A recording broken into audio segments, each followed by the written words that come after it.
Yes, ma'am.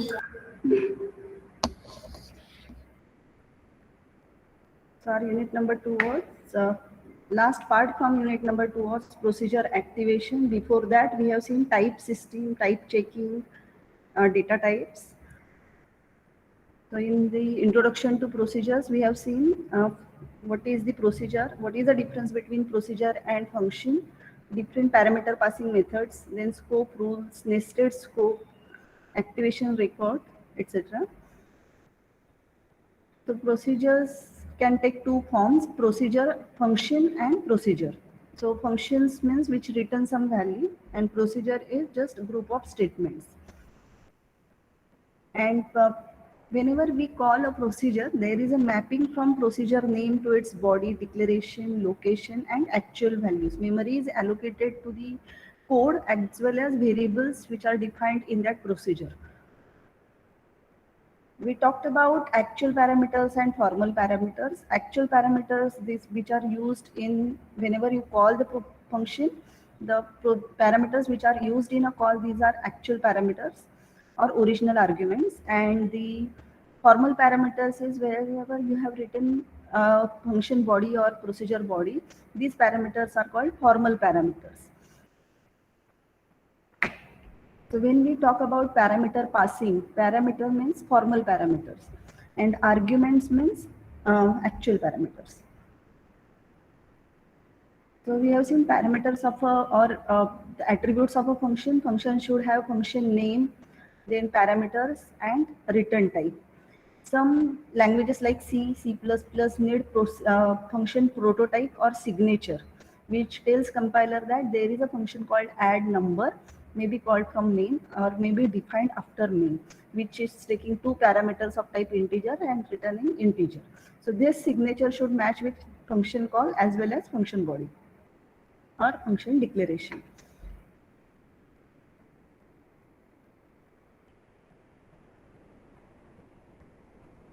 Elements of procedure name, its body, then formal parameters and return type. And why procedures? Why to go for procedures? Can't we write everything in main or we have only one function? So there are some benefits of procedure. One is procedure abstraction. The name should tell you what is going to do, that procedure is going to perform, rather than how it is going to perform it. Means logic is hidden inside the procedure. So procedure abstraction. Implementation hiding. So we can change the algorithm without modifying entire program. Only replacing that particular procedure will change the code. Modular programs, you can separate out or you can divide the entire project into different procedures, do it parallelly and then combine it. And libraries, you can create a standard collection of useful procedures as library functions.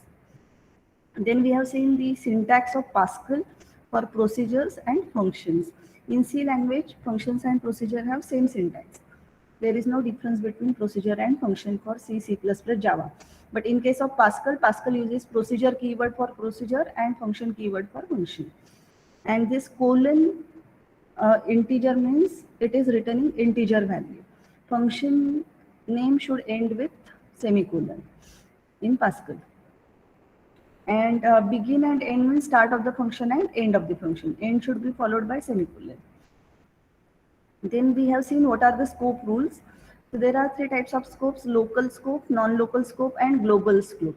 Global scope means whenever you define a global variable, it is available for entire all the functions in that program. Program can have multiple functions. So once a variable is defined globally, it should be available for all the functions. Local variables which are defined in that particular procedure or function are available only for that particular block or function. It is not available for other procedures. And non-local is between local and global. The outermost block, variable defined in outer block or outermost block, which is available in that procedure, those are called non-local variables. So we have seen the difference between local, global and non-local variables and the scope. Then there is another type of scope which is called lexical or dynamic scope that we are going to talk today more on how to find out if the language is lexical scope language what will be the value of a variable. If it is dynamically scoped language, what is the value of variable after execution of that particular function. Lexical scope, as the name says, it is identified at compile time, and dynamic scope is identified at runtime. It depends upon function call, and lexical scope depends upon where that function is written, the body of the function is written.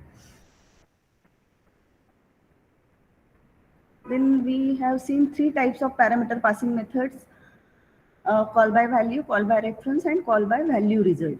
And we have seen example what is the difference between call by value, call by reference, and call by reference and call by value result.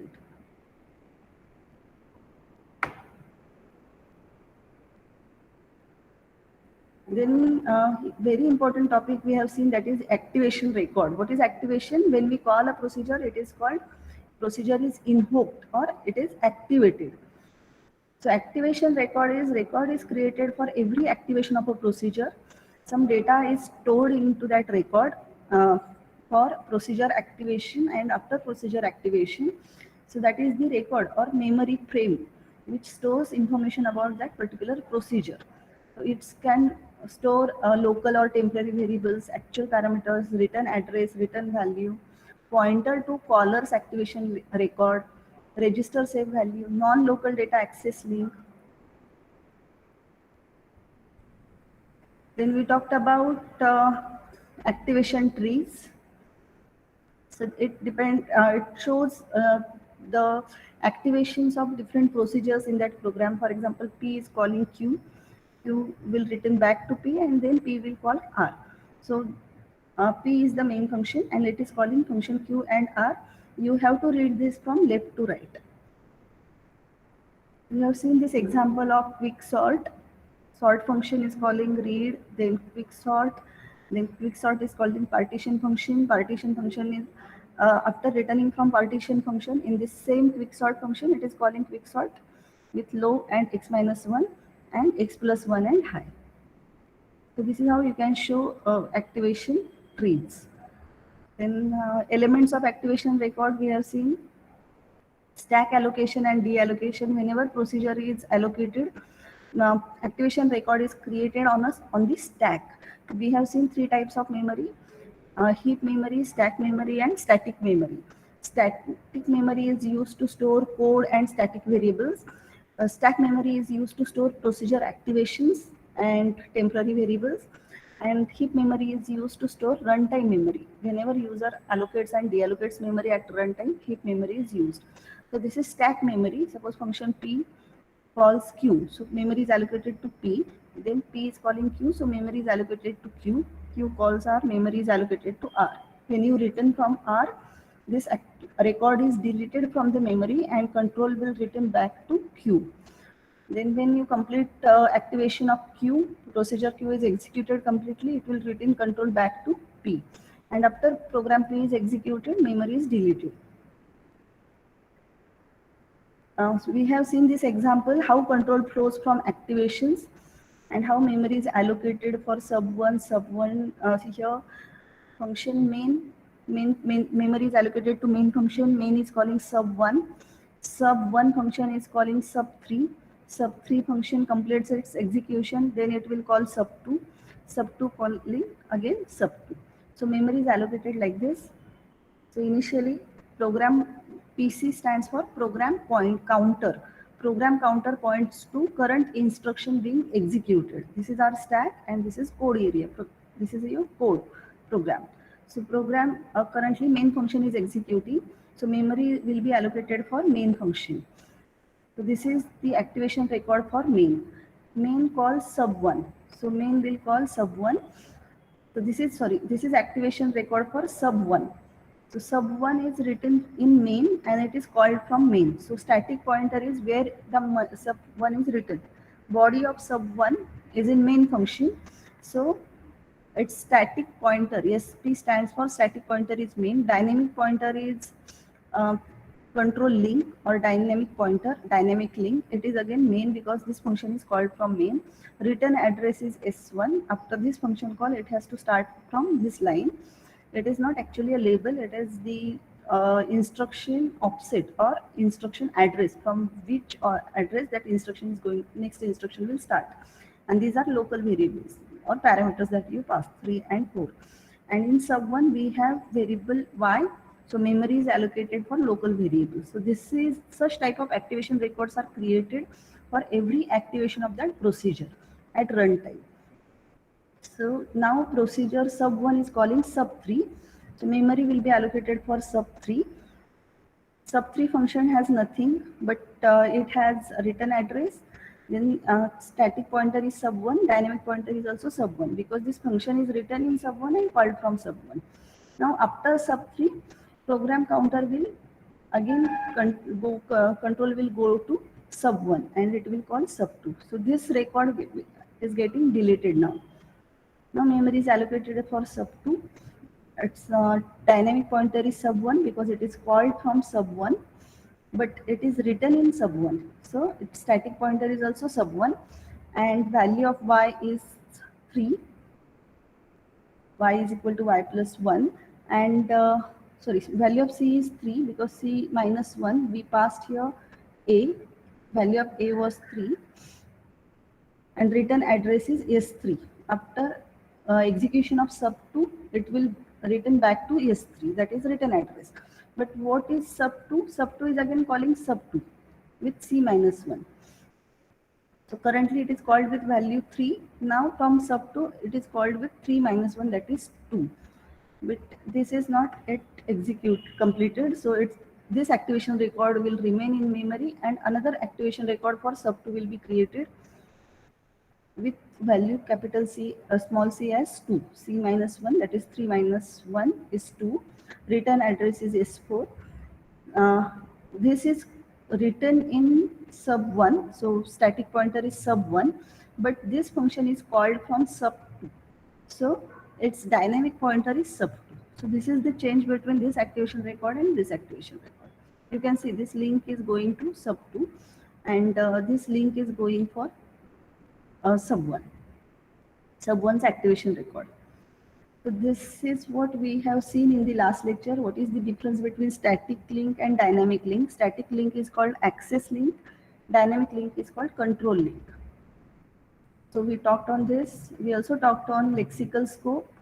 So and layout of activation record in C language. So C language has control link, access link, saved state, parameter, function result, and local variable. You may go to any language like Pascal or C or C++, Java. Similar elements are there in activation record. You should have a space for parameters, whether these are local parameters or parameters passed by reference, then function result, local variables, saved state, and access and control link. Some part of this activation record, whenever the memory is allocated for activation record, some part of that activation record is stored by caller, means who is calling that function. For example, here sub1 is calling sub2. So sub1 is a caller and sub2 is called callee. Some part of this activation record is stored by caller, who is calling that procedure, and some part of the activation record is saved by callee. So you can see the incoming parameters, means actual parameters are copied to formal parameters, that is done by a caller. Then saved state, where after execution of that function where to return, that is also saved by a caller. But what callee saves? Callee will save local variables, then temporary storage, and return value.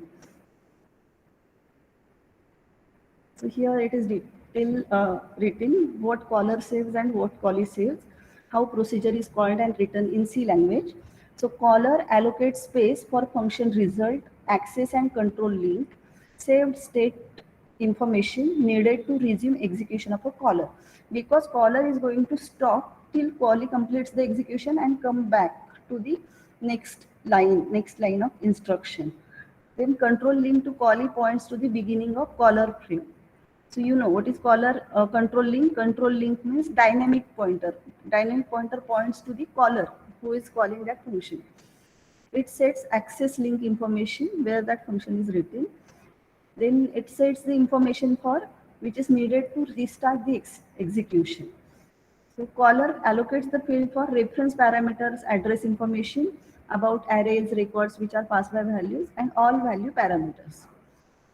After these 5 steps, then control is transferred to callee. Now it will hand over the control to callee. And what callee does? Callee allocates fields for arrays, records which are passed by values. It gives the space for local variables, temporary storage for partial results.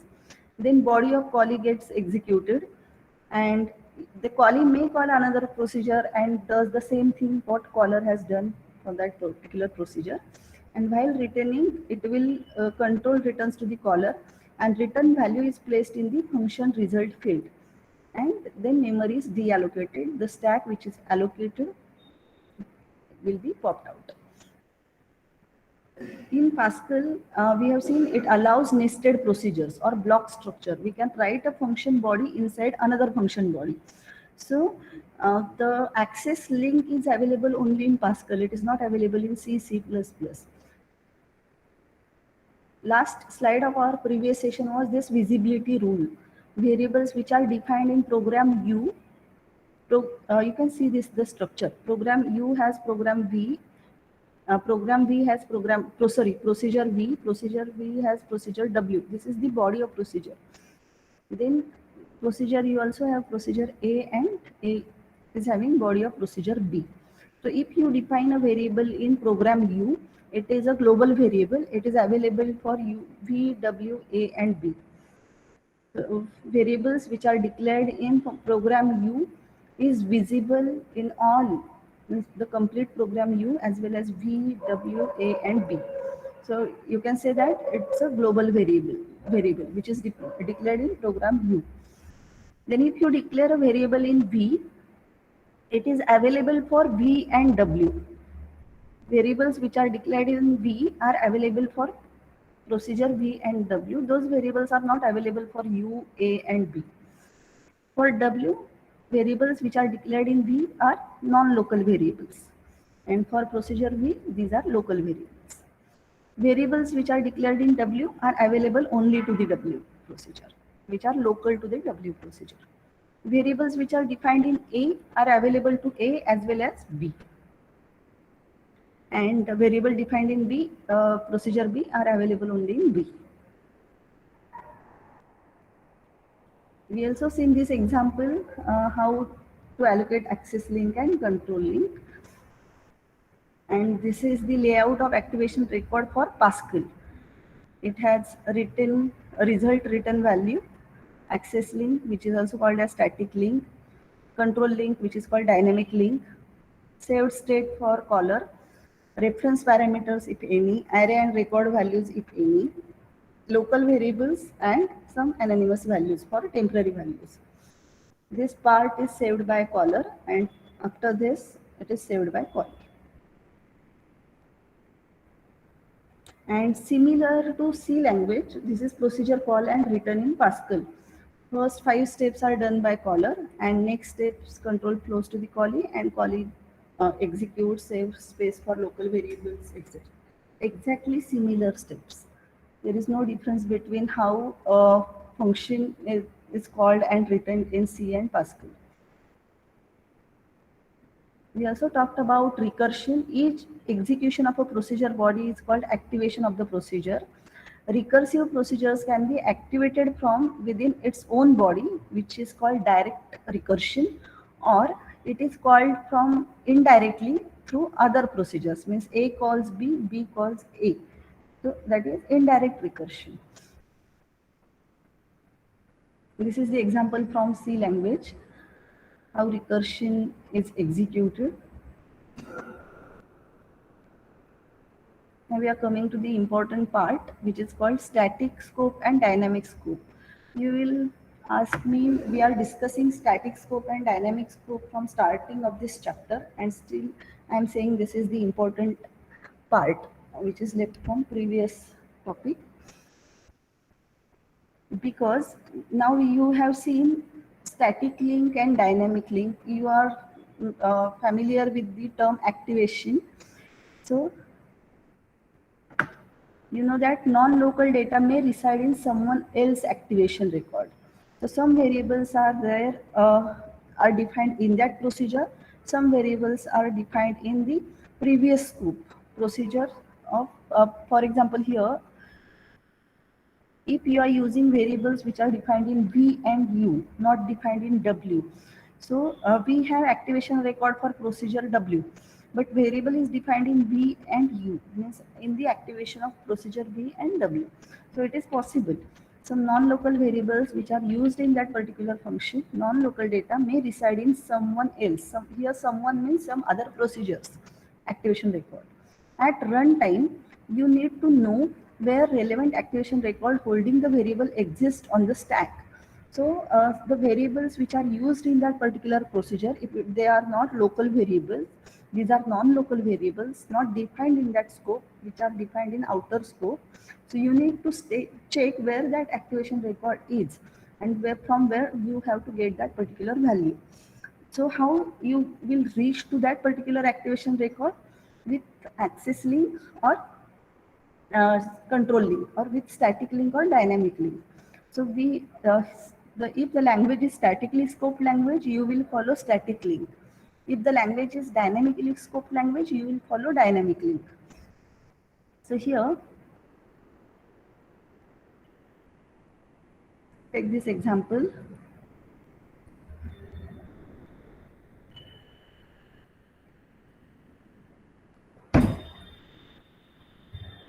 I'm going to start the camera.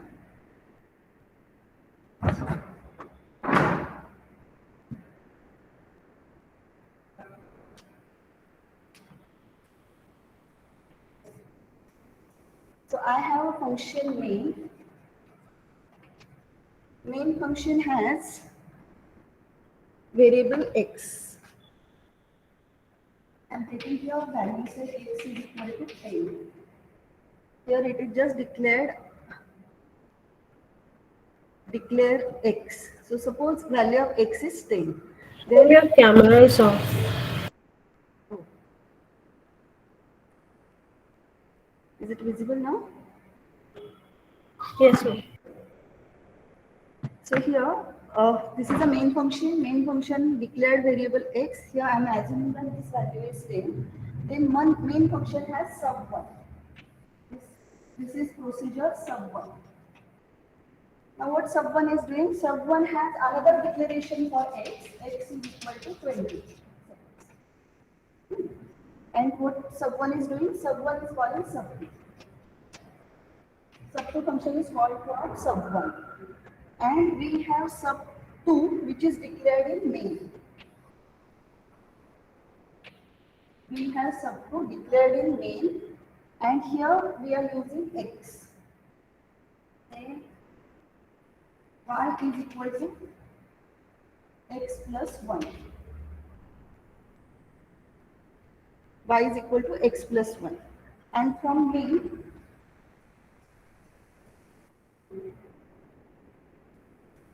we are calling function sub1.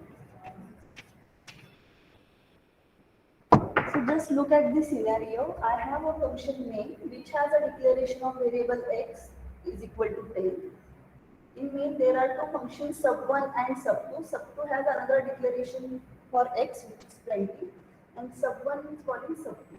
And sub2 is using this value x plus 1, and then it will print y. And sub1 is called from main. So can you show me, or can we draw activation records? This part is visible or this part is visible? So let me show you activation records for you. Activation record for this particular code. First, memory is allocated for main. Then from main, you are calling function sub1. Note that activation is allocated for function calls or function activations. So main is calling sub1, and sub1 is calling sub2. Just tell me what are the access link and control link. Access link means static link, control link means dynamic link. For sub1, What is access link or static link? Sub1 is written in main. So this is the static link for sub1, which is written in main. Sub1 is called from main. Sub1 method is called from main. So control link is also main. This static pointer, this is dynamic pointer. Now for sub2, what is static link? Where the sub2 is written? What of sub2 is written in main. So sub2 static pointer will point to main and dynamic pointer will point to Sub1. sub1. Now sub1 has value of x as 20, main has value of x as 10. And here we are using x plus 1. So which value of x it will refer? X is equal to 20 or x is equal to 10? What should be the answer? Answer should be 11 or 21.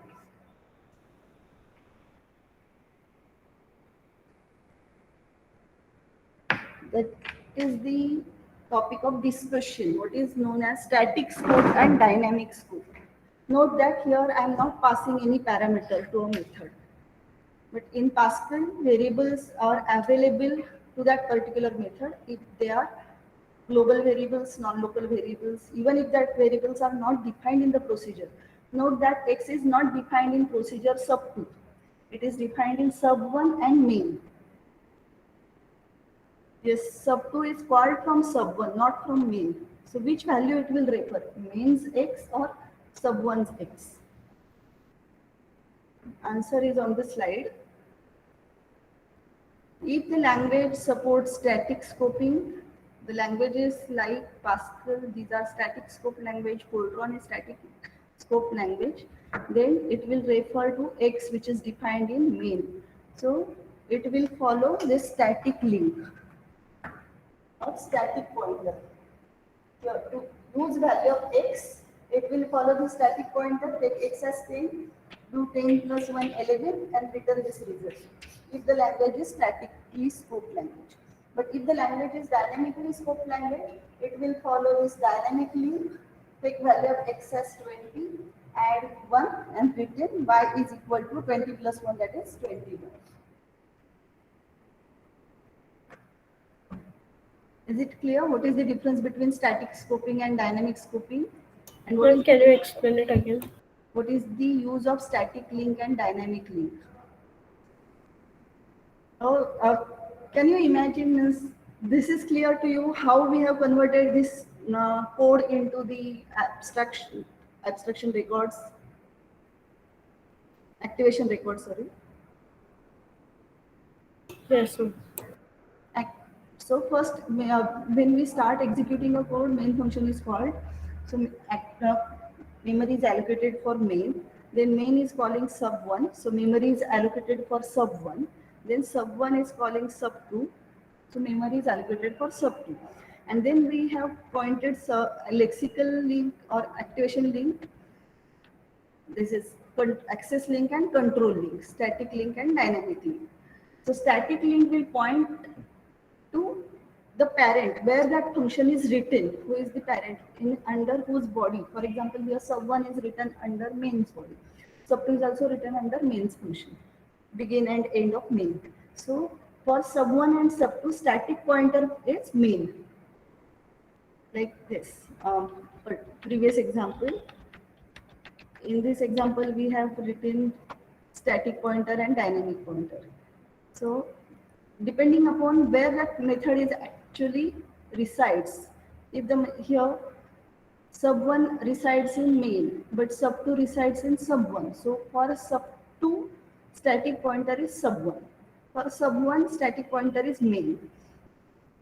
The static pointer is where that function body resides. This is not actually available in C language, because in C language we cannot write a function inside a function. We can call a function from that function. And what is dynamic pointer? It is easy to understand from where that function is called. From, for example, sub1 is called from main. So for sub1, dynamic pointer points to main. Sub2 is called from sub1 in this example. So for sub2, dynamic pointer points to sub1. So if the procedure or the language supports static scoping, the compiler will follow static pointer to find out the scope of the variable. So static scoping, if the language is static scoping, reference of x is to main of x. So because x is not declared in sub2, it is declared in main and sub1. So which one to refer? By logic or as per the visibility rules that we have seen in this slide. That's why I have shown you this slide first, visibility rules.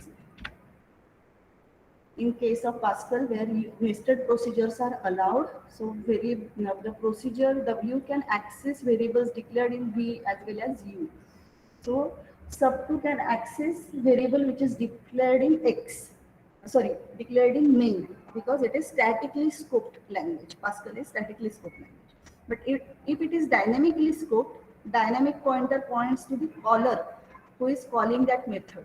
So if it is not defined in sub2, it will check from where that function is called, sub1. And sub1 has value of x, which is 20. So whether it will refer to x is equal to 20 from sub1 or x is equal to 10 from main, it depends upon whether the language is statically scoped language or dynamically scoped language. Static scope language will follow static pointer, which is pointing to main. It will take 10 and value will be 11. If the language is dynamically scoped language, it will follow dynamic pointer.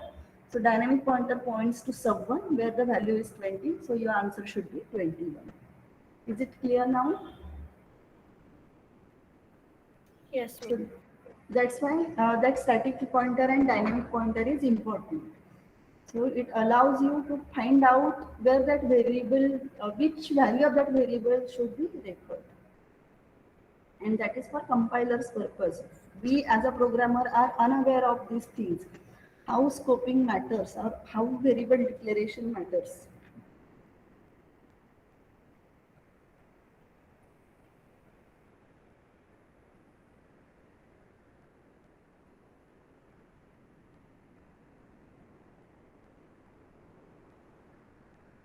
So I told you many times how memory layout or memory is allocated when program is in execution.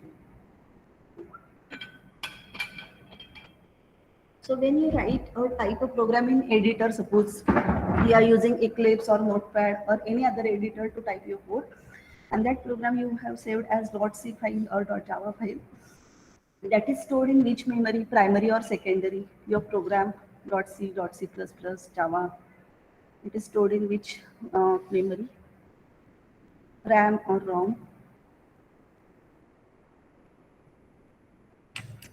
If you have written half of the code in a college and when you go home, you again start continuing editing your program, you can go to your folder and go to that particular lab file folder and open that file from the IDE, and again you can edit it. So when you are typing the code, when you are editing the code, program is stored on secondary memory, not RAM or ROM. It is on the hard disk or your device memory. But when the program is in execution, when you run the code, while executing a program should be loaded into main memory or RAM. And so every instruction will get some address, memory location, and this instruction is executed step by step by von Neumann architecture. We are talking about procedural programming. So machine register called a program counter. We have seen the term program counter, which points to the current instruction which is getting executed. So program counter keeps track of flow of control through the code for the program. So it will always point to the next instruction which it's going to get executed. It is in register, machine register, the counter value. Then the code does not change during execution. So when you are executing the code, it is not changed. It is already, you have saved the program, you have translated it, compiled and ready for execution. And while in execution, you cannot change it. If the language has global variables, global data is held statically allocated memory locations. So we have seen static memory, heap memory, and in between stack memory. So that static memory holds global data, which is available for all the procedures. Local data is stored on the stack that grows and shrinks as activation starts and ends. So whenever procedure is called, activation record for that procedure is created and local memory for local variables for that particular procedure is allocated. So local variables are stored on the stack. And heap memory holds dynamic data which is deleted, allocated and deallocated through library procedures. So this is static memory, which is holding global variables. Dynamic memory, which is divided into two parts, stack and heap, and they are growing towards each other. And this is your code, and program counter points to the current instruction getting executed. Local variables, a block in C program is grouping of declaration and statement. So we can have some opening curly brace and closing curly brace, which will denote a block. It can contain more than one instruction. So block in C is grouping of declaration and statements. Declaration means variable declaration, statement means you are using that particular variable. Variable declared within a block are called local to the execution of a block. It is similar to procedure. For example, variable C is local to the procedure num, and I and J, these are local to these blocks. But when memory allocated for I, and then when you come out of this block, here variable I is not available because it is only available in this particular block. Sometimes you may face while writing for loop for int I is equal to 0, I is less than n, I plus plus. So you have defined the integer I only for that particular for loop. When you come out of the for loop and try to print value of I, it will show you undefined variable I, because that variable I is defined only in that particular for loop. And as this here I and J are defined parallelly, so variable I is not available in this block J. Memory allocated and deallocated for I, and then memory is allocated for J. So they are sharing storage since their scope do not overlap. Variables in disjoint block within a procedure can share a storage. Means the same memory can be allocated for another variable if that variable is, the scope is not available. At runtime, layout of activation record is known at runtime, although its position in memory is not known. Once frame is again activation record.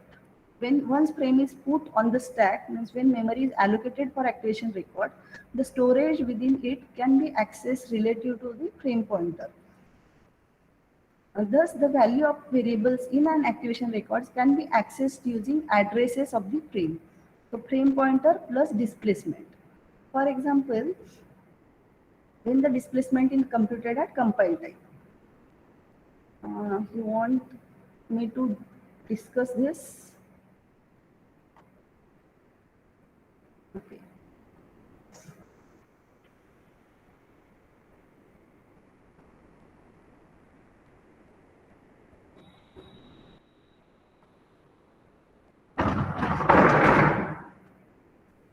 I'll take a very simple example from C language.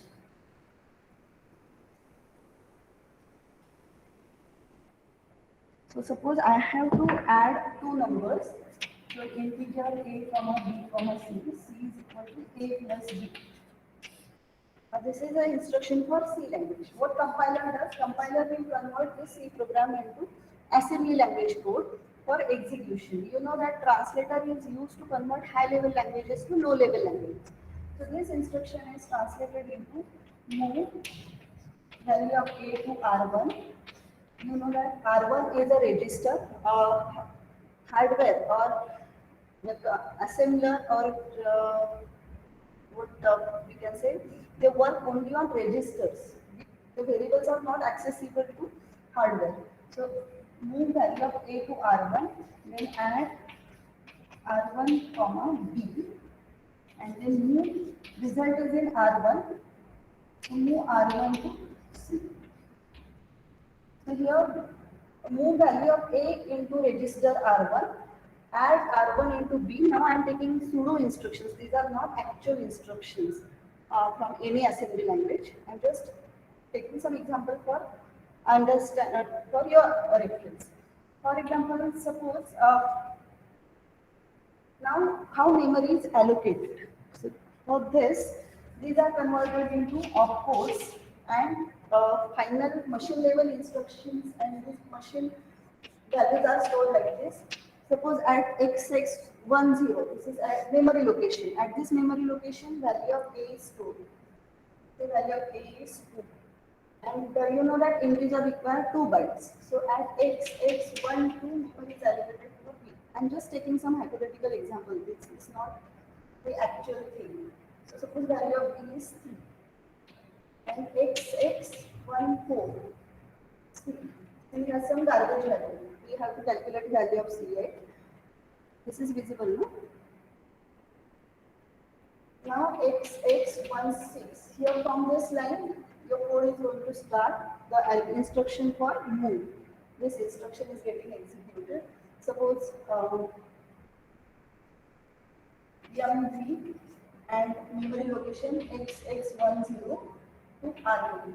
So value from XX10 you want to move to R1. XX suppose move instruction requires 3 memory cycles. Can you shift it on right side a bit? Suppose your move instruction requires 3 memory cycles or 3 memory locations for execution. So 16 plus 3 at this particular line, add instruction. So add XX, this memory location, R1 into XX12. Instead of A and B, now this A and B is replaced by actual memory locations where these values are stored. Again, add requires 3 memory locations, so 21, 19, 20, 21.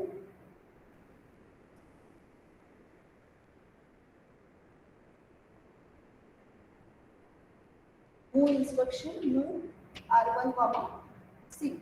C has XX12. So this is final target code, which is converted by a compiler. This is done by a compiler. Compiler takes your C program, .c file, first convert it to .asm, assembly language code, and then assembly language code is converted to .exe or target code.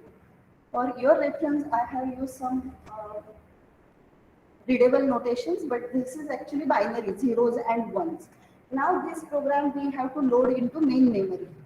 So suppose compiler find out the space, say starting from 500, location 500. So this value is replaced by actual location 500. What is the total size of memory required for this code? Total memory. If it starts from 100 to 22, so 12 bytes. So the size of this code is 12 bytes. So from 500 to 512, this code is loaded into main memory. So this is what displacement, actual, what we can say, a relative address, and this is actual address, 500. So XX10 will be replaced by 500. And what is displacement 2? So 500 plus 2, that is 502. These addresses are given by a compiler. These are hypothetical addresses. Compiler didn't know which part of memory will be free when you load this program into main memory. So actual memory locations, this is actual memory location, say 500. Then displacement is 2, so 502. Displacement is 2, so 504, 506, then 509, then 512. These are actual memory locations. These are relative memory locations. So frame pointer plus displacement. Frame pointer is 500, displacement is 2 in this case. So 502. For instructions, displacement is 3. So from current frame pointer to next instruction. So you are just adding this displacement into frame pointer to get actual instructions. So here also these addresses which are used in the instruction XX10, XX12, XX14, should be replaced by actual addresses. So this is all done by linking and loading part of the compiler. Take a source code, convert it into intermediate code to target code, and then target code into load into main memory. And when the code is loaded into main memory, actual addresses are allocated. So in your activation record, from 500 to 502, this block is allocated for this particular procedure. So these are actual addresses. So you can find value of A at location 500, 502, you can find value of B like this. So what is frame pointer? Frame pointer is this frame pointer. Starting address of the activation record. And displacement is where that variable is stored. What is the size of variable? How to find the next instruction. So program counter will point to the next instruction.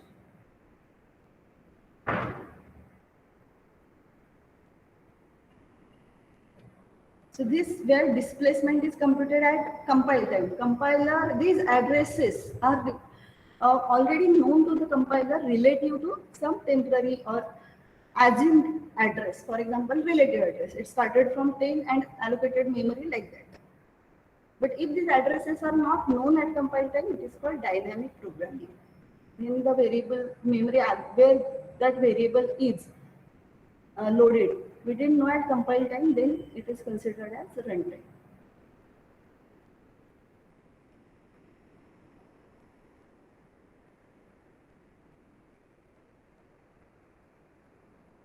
So display is another term. Display is not printf or display function. Display is an array of access links. So you know that you can find local variables declared in the procedure which are available in that activation record. You can directly get, for example, here A, B, C. You can get these values in the same memory location. But if the variable is non-local or global, you need to follow access link or dynamic link to find out where that variable is stored in the memory, address of that variable. So for faster access, what compiler does is compiler take the help of display. What is display? Display is array of access links. So instead of searching that activation record and then from activation record finding out address of access link, compiler has prepared an array of access link in the main memory, which is called display. So display is a global array of D pointers to activation records. So with a display, a non-local X can be found as follows. First, you have to use one array access to find the activation record containing X, and then use the relative address within the activation record to find the location of X. So here, these are activation records. Main method is calling P1, P1 is calling Q1, Q1 is calling R1, R1 is calling P again. So P1 and P2 means another activation of procedure P. But this you can see here, offset of method is stored in array display D1. Pointer for P1 is stored in D2. Pointer to Q1 is stored in D3. Pointer to R1 is stored in D4. So what is this M, P1, Q and R1? This is the program. Method, main method has P1, P1 has Q1, Q1 has R1.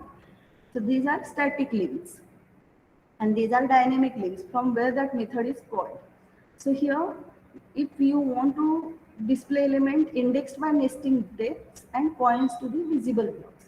So instead of searching these activation links and going to that particular activation record and then going looking for its static or dynamic pointer, you can just go through this dictionary display array and it will point to the static and dynamic link for that particular procedure. This is the same program. This diagram is for the program which is on slide number 54. Program M has procedure P with variables X, Y, Z. Procedure P has procedure Q has procedure R. So when main calls P main calls P is calling Q is calling R is calling P again.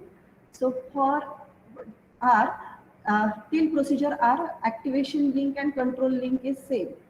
For example, activation link for P is M and static link is also M because procedure P is written in main and called from main. Here Q is written in P and called from P. So for Q, static link also P and dynamic link is also P. For R, it is static and dynamic link is Q. But here for P, static link is main because procedure P is written in main. But dynamic link is R because it is called from R. That is the only difference. So these links, static links are stored in display array and it is used to find out scope of the variable fast.